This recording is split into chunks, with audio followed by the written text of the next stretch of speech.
超能观察第4期风水单元，在这里揭秘吗？还是要揭秘宾客背上同工作人员呕吐啊，去的地方有过人解干扰？有些人连着拖就变神经病。人为什么会有三魂七魄？本来你不应该见到我，为什么来找到我？祖师爷没请到，立刻走，要不然你就死定了。没有通灵能力，最好的术数就是起卦。要敬畏天地吧。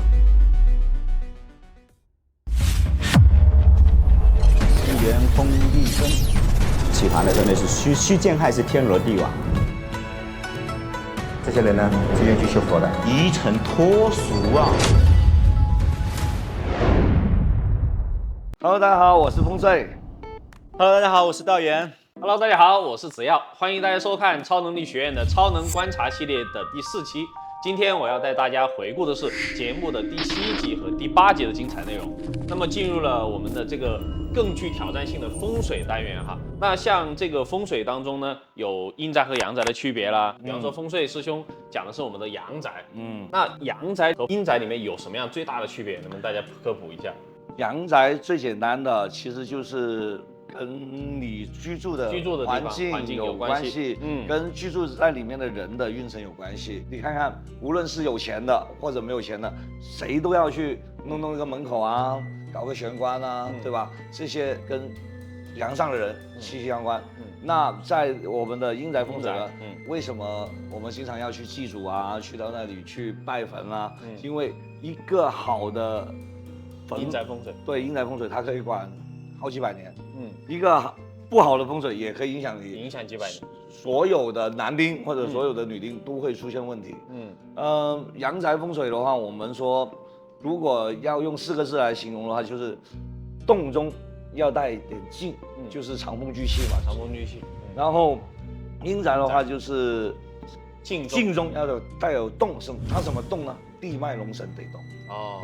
所以看阴宅跟看阳宅呢是完全2种看法。那道元老师能不能跟我们再补充一下这个阴阳宅之间的风水的差异？要打架了怎么办？我觉得是一个争鸣的一个舞台，我们可以各抒己见。我的家学阴宅和阳宅是同看。我举一个例子，在8运里面有几个三象是阴宅也很旺，阳宅也很旺的：前山巽象、巽山乾象、亥山巳象、巳山亥象、丑山未象、未山丑象。阳宅和阴宅的区别就在于，阴宅要隔龙，隔龙是什么？就是要靠山，要讲峦头，要有青龙的配合，要有白虎的配合。阳宅就不需要隔龙，阳宅指地象，因为它不需要山从哪里来，水往哪里走，特别是像城市里面，你不可能时时刻刻都看到山，所以它就需要地象力的准。明白。那其实，在节目当中啊，法明老师有提到过，就是这个坟地的这个风水啊，它可以看出后代子孙的发展。那么这个到底有什么样的一个原理呢？好，这个原理我跟你讲，全世界都没首次公开。就是我们人为什么会有三魂七魄？我们有天魂，有地魂，有人魂，称之为三魂。天魂是什么？就是你生下来那一刻，你带什么样的能量下来，你的意识形态是什么？比如说我们经常讲水的转世，这叫天魂。地魂是你出生的那一刻的环境，刮风啊、下雨啊、打雷啊，或者是你在生活在这个水边，还是什么山里面，还是什么，这叫地魂。还有就是人魂，人魂就是父母的基因。那么我们人死之后，人魂再站到这个环境里面，就地魂了。人地它是合一的，然后的话，天魂是去转世投胎或者怎么样，到轮回去了。所以我们的后世子孙，因为有人魂的这个遗传，所以他有量子纠缠之下，哪怕他的祖先是投胎了，他的人魂和地魂依然而然可以通过这个地气，可以给到后世子孙以加持。所以很多人就说我父母可能都已经轮回了，我祖宗早就轮回了，为什么还是可以保佑我？可以保佑我，这就是这样子的，因为我们人是三魂来调动气魄。明白。那因为道元老师讲了很多的这个专业名词啊，天地人三魂，我觉得这一个也很精彩。如果大家想要听详细的，我们也可以单独做一期节目来给大家科普一下。那在这里呢，也想问一下师兄，就是我们有些学员啊，他从这个3座坟墓当中选出名人后代的这个坟墓嘛，那如果是换成师兄你来选，可能会从什么角度下手？那集的话呢，给了3个照片，单凭这个照片呢，你看不到四处的峦头，这是比较的单一的判断的。他们一开始用这个青龙白虎，明确这个四灵兽的好坏也能分辨出来。对，除了看它的四灵兽之外，奇怪也要用，因为你没有办法看到外面的这个环境，通过卦象去预判外面的这个环境，这个是可以的。对，因为今天节目呢没有请到这个我们的法明师兄来，他来的话，他肯定说天眼直接看，那一样嘛，拿个硬币抛，那你觉得你够那个？没有硬币正面的这个也可以。没错。那其实就在我们去到这种外景拍摄的时候，有很多这种突发状况了，比方说我们的学员他可能会打嗝啊、翻白眼啊，或者说现场这个不舒服。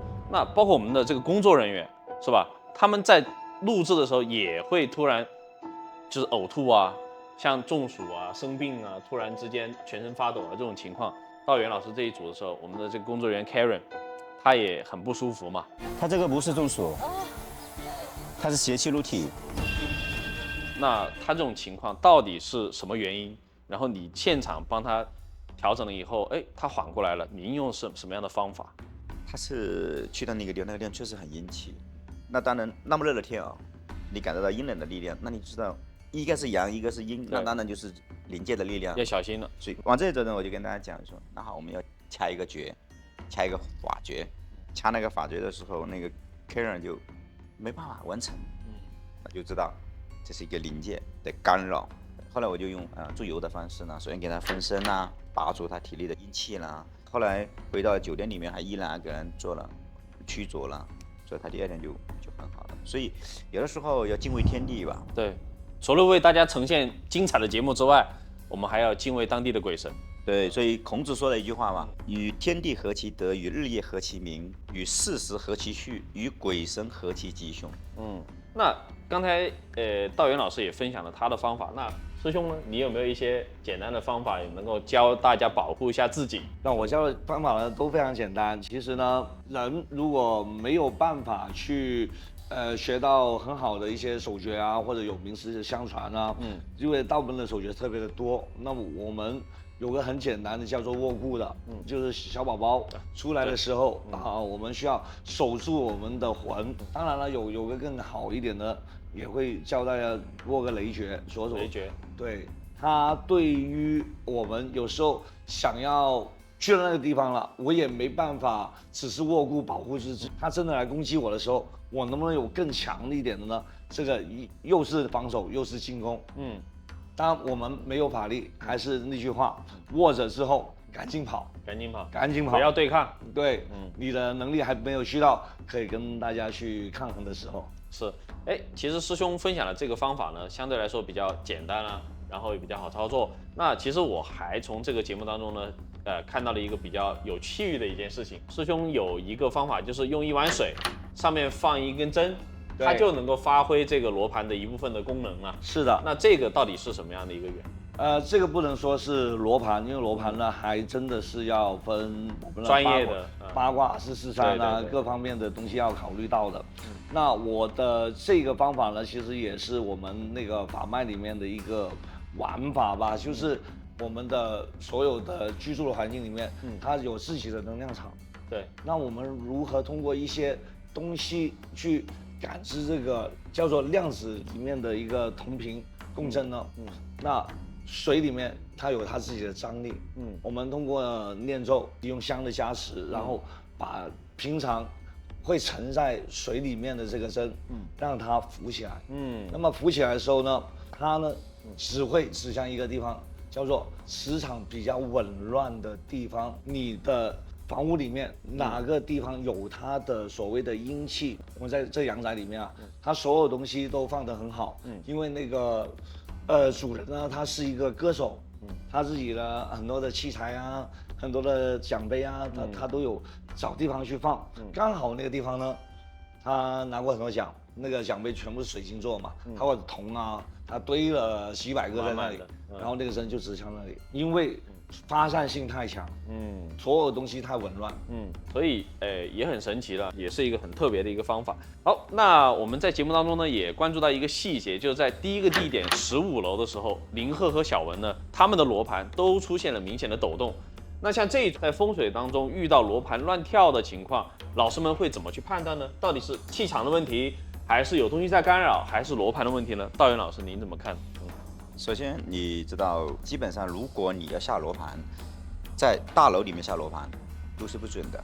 我们现在的都是钢筋水泥的，那它会对这个罗盘的磁场是有一些干扰的。所以大家有看我在节目之中，我的罗盘有一个防止它磁场干扰的那个胶垫，这就是说，就是通过科学的手段，然后去防止它磁场这种干扰。所以林鹤他们去到那里，因为是当时罗盘失灵了，对，因为什么那个钢筋水泥对它的造成那种磁场的干扰，这是一种。还有一种呢，因为我自己也实践过了，比如说我们去到一些空阔的地方，它并没有受到钢筋水泥的这种，那它依然在抖动，依然在旋转，那么呢，就是临界的在干扰，就是它就不让你定到它那个方位，就去干扰你，这是什么好的能量的磁场。还有一种就是你不要打扰我修行，不要来影响我的那个临界的这种影响，所以我们就有一个下罗盘的口诀，如果罗盘恢复正常，代表你的能量可以驾驭到这里，诸邪退避。但是如果你念了口诀以后，祖师爷没请到，罗盘依然安然是这种情况，立刻走，要不然你就死定了，就不要看了。这个前几年不就是有风水师，香港的某风水师，然后跑到那个肇庆去看风水，最后被活埋了。有看过这个新闻？有看过这个新闻。对，所以风水里面，因为我们是掌握命运的人，掌握命运的人，你知道吗？老天爷对我们是有一些惩罚的，我们就有很多的要防备自己的这种。所以为什么要强调法脉、家学、道统？不是每一个人都可以轻易的去做风水的。没错。所以讲到这里就是，他们那里，我判断就是这个大楼里面的磁场啊，大楼里面的磁场，如果换了一个胶垫，就会好一点，它就会好一点。所以，刚才道元老师在讲这个，他们的影响可能是大楼的钢筋水泥的结构产生了这个罗盘的一个干扰。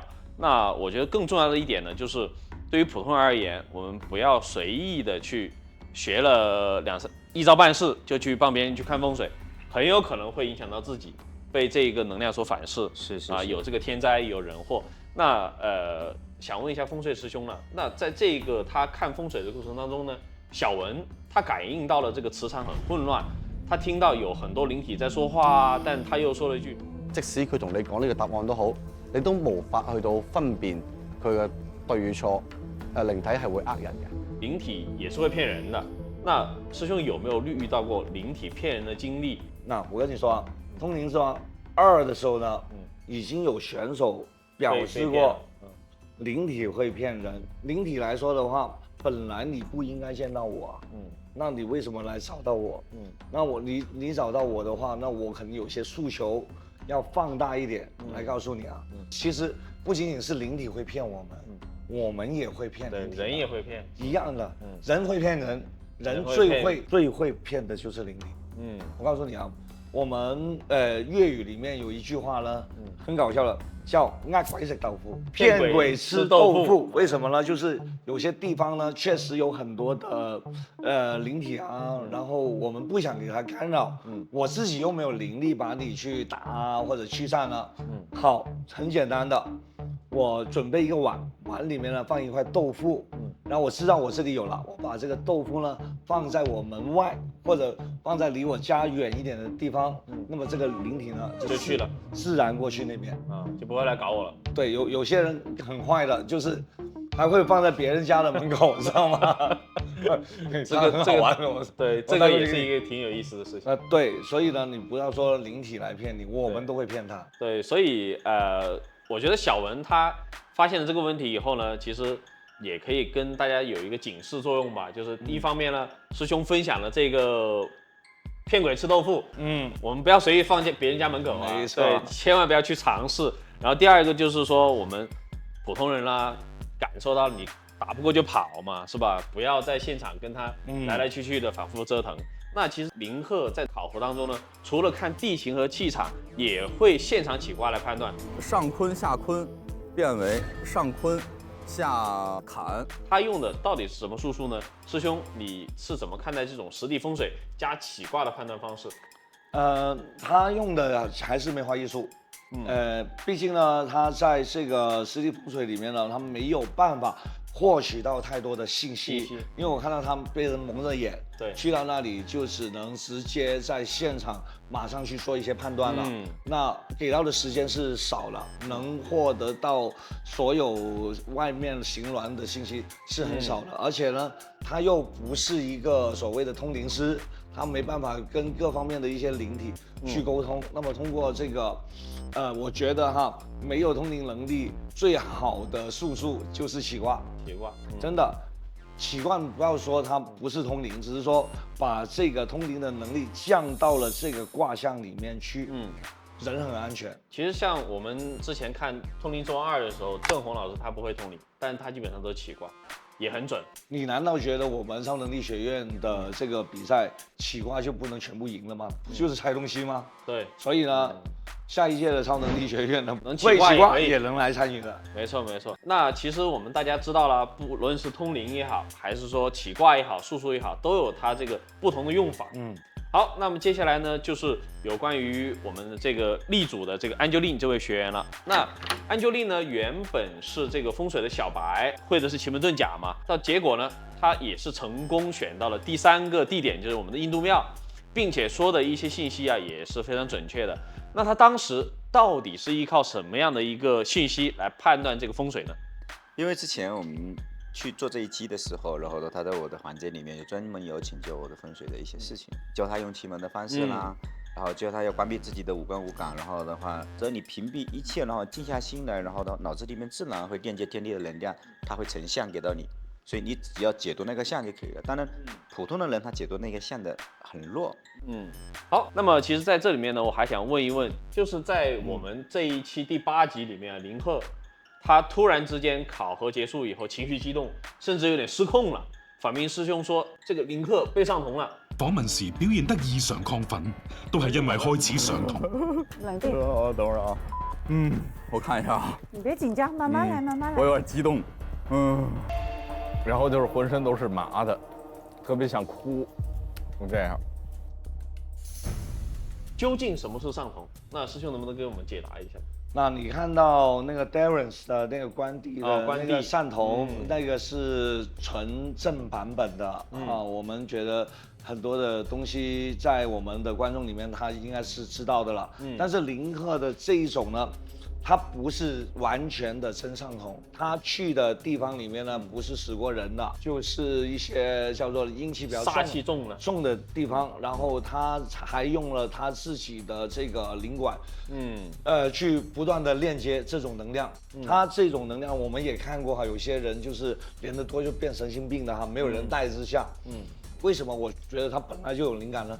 因为他玩梅花嘛，梅花艺术核心一定要做这个外应嘛，抓外应不可能不相信灵感嘛，所以他的灵感能力应该是可以的。后来呢，在那个法明老师的教学之下呢，把他的这个灵感观开得更大。那么有些人呢，体质比较敏感，就会有一刹那叫癔症。就是有些幻想啊，或者说一些错觉啊。对，这个癔症就下来，那个就叫做要去上铜的前奏吧，还没有完全上哈。感觉我要来了。对，感觉我要来了，那个时候是最辛苦的。他不知道这个是真还是假，但是身体慢慢好像被一种能量在侵蚀。那么有师傅带着，这个才能去做的。所以就是屏幕前的朋友们，不要轻易的去追求这种我要去通灵这种感觉，一定要在专业的老师的指导之下，才能够去接触这样的一个学问。我觉得师兄的这个提醒很重要啊。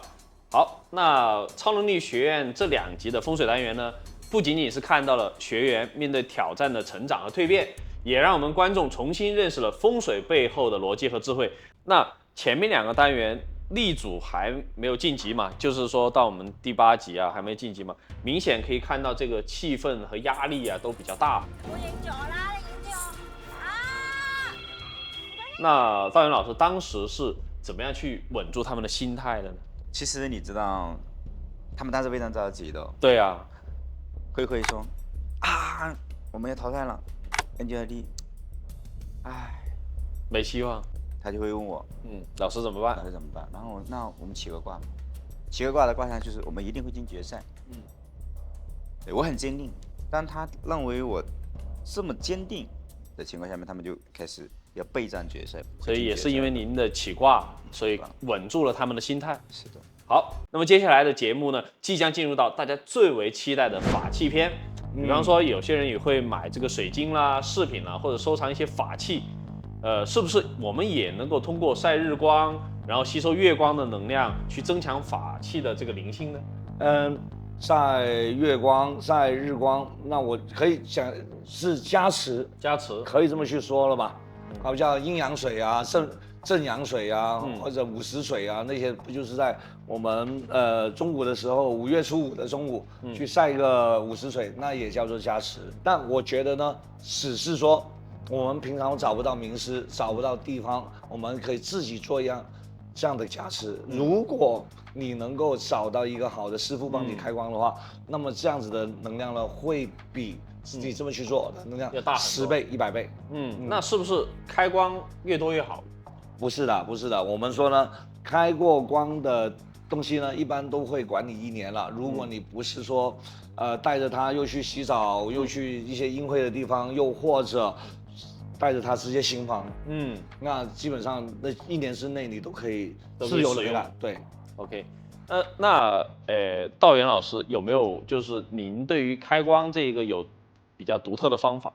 我开光太多的方式了，比如说你开光呢，你是神像又不同，神兽又不同。那比方说像我们这种水晶的珠链，这个就很简单了，这个人就1道符就好了。好，那其实道元老师啊，3位学员呢，我们在这个法器篇的时候呢，其实他们的这个相应的法器都是不一样的嘛。那像 Angeline 她是这个鹦鹉螺的化石，那慧她有这个塔罗牌啊、权杖啊，还有 MS 的一些符尘。那他们分别属于什么样系统的这个法器呢？就比如说像 Angeline 她有一个法螺，对，它是化石几千年了，所以你知道它那个东西是有不自然界的这种力量，传递给了它的，那么塔罗，权杖，它更多的是来自于修行的这种精神，赐予它的这个，那么符尘是我们道家里面传统的法器，符尘一般的人是轻易不用的，所以你看到太上老君会用，对吧？其他你看道家的人要么用刀，要么用棍，符尘是在我们道家里面非常高的一个法器，所以一般人也是不能用的。一般来讲，要宗师级别的人才可以用，开宗立派的人才可以用。那他用这个符尘，在你的这个角度上面来说，适不适合他呢？他有这个机缘啊，让我给他过宫哦，否则要不然他扛不住，肯定扛不住啊。所以你看 MS 这么瘦，怎么这个压力太大了，是吗？好。那么，请大家记得持续锁定我们超能力学院的正片内容，也千万不要错过我们超能观察的幕后分析。最后啊，也不要忘记订阅2位老师的频道“风岁说道”还有我们的道元观诀，那么可以看到更多更深度的内容分享。好，我们下期节目再见，拜拜。大家好，我是道元。命运的风有时候会吹乱方向，我们不必去对抗，而是要学会与之共舞，慢慢抓住它的轨迹。超能力学院第2季正在招募，如果你准备好，看见自己真正的力量，我会在这里陪你一起稳稳地走好每一步。